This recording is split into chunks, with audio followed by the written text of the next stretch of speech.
যাদেরকে জুলাইতে একদিনও দেখিনি এরকম রাজনৈতিক দল আমি জানি, তারা নাকি এখন জুলাইয়ের হোতা হয়ে গেছে।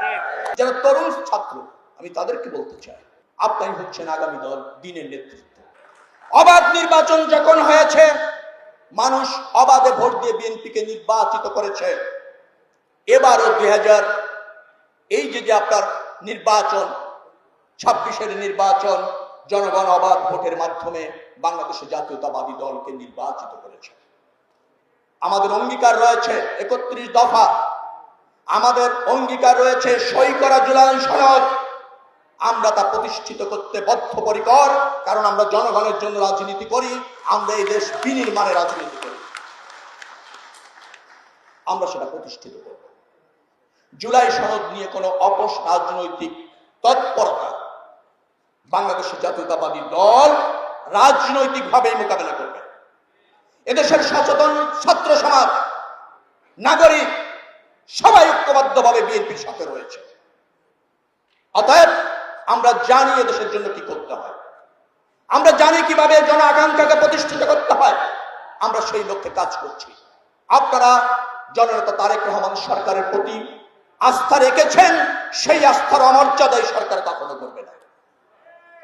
ঢাকা কলেজ, এখানে কিছু দাবি রয়েছে এবং প্রয়োজন আছে সেই দাবি, বিশেষ করে অবকাঠামো নির্মাণ, শিক্ষার ক্ষেত্রটাকে আরেকটু সম্প্রসারিত করা, ছাত্রদের যাতায়াতের ব্যাপারে আরেকটু নিশ্চিত করা। কিছুটা অরক্ষিত আছে, বাউন্ডারি ওয়াল, কয়েকটি ভবন, সে ব্যাপারে ইতিমধ্যে আমি জ্ঞাত আছি। নিশ্চয় পর্যায়ক্রমে সে সমস্ত দাবি পূরণ করা হবে।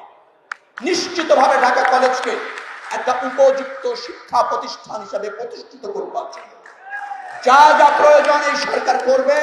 আমরা সরকার হিসাবে আপনাদের অধিকার প্রতিষ্ঠা করবার জন্য অঙ্গীকারবদ্ধ। অঞ্চলের আমার দায় রয়েছে, অঙ্গীকার রয়েছে, জবাবদিহিতা রয়েছে, নিশ্চয়ই তার অমর্যাদা আমি করব না। আমরা যারা তরুণ ছাত্র, আমি তাদেরকে বলতে চাই, আপনাই হচ্ছেন আগামী দল, দিনের নেতৃত্ব। আমি জানি আপনারা অধিকার সচেতন, আমি পাশাপাশি চাইব আপনারা ন্যায্যতা সচেতন হবেন। আপনাদের যেন কোনো অপকৌশল ব্যবহার করতে না পারে, কারণ আপনারা যত সজাগ থাকবেন, সচেষ্ট থাকবেন, অধিকার সচেতন থাকবেন এবং রাষ্ট্রকে যত ধারণ করবেন, রাষ্ট্র তত সঠিক পথে চলবে।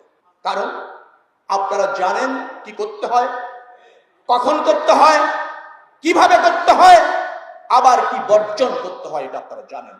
কারণ এই রাষ্ট্র আপনাকে সেই শিক্ষা দিচ্ছে, আপনারা বিভ্রান্ত হবেন না।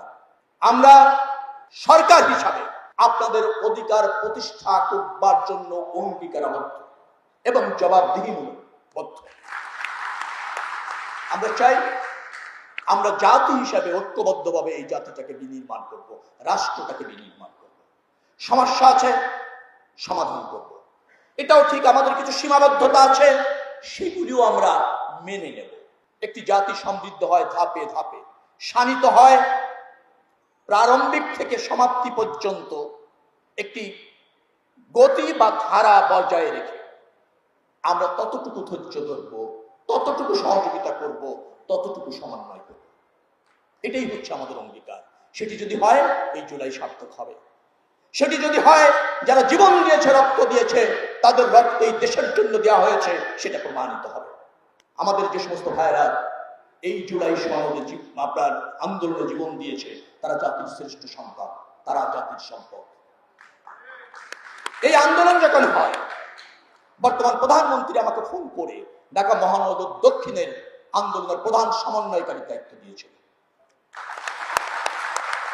আমি প্রধান সমন্বয়কারী হিসাবে এই আন্দোলনকে বেগবান করবার জন্য যা যা করার দরকার দায়িত্বের সাথে করেছিলাম।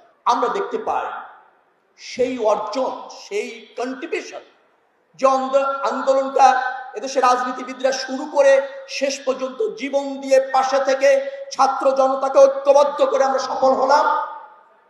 যাদেরকে জুলাইতে একদিনও দেখিনি এরকম রাজনৈতিক দল আমি জানি, তারা নাকি এখন জুলাইয়ের হোতা হয়ে গেছে।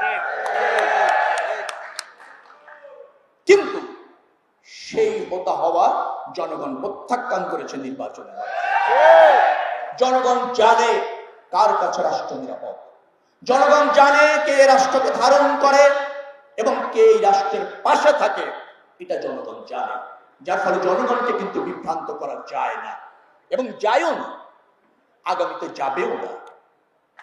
আপনারা যারা সেখানে উপস্থিত হয়েছেন তাদের সবার সুস্বাস্থ্য কামনা করছি এবং আহ্বান জানাচ্ছি, বিভ্রান্ত না হয়ে রাষ্ট্রটাকে ধারণ করুন, আপনার নির্বাচিত সরকারকে সহযোগিতা করুন এবং সমন্বয় এবং ঐক্যবদ্ধভাবে আমাদের অর্জনগুলি আগামী দিনে নিশ্চিত করব, সে ব্যাপারে অঙ্গীকারবদ্ধ থাকুন। আপনাদের ব্যক্তি জীবন সফল হোক, সুন্দর হোক।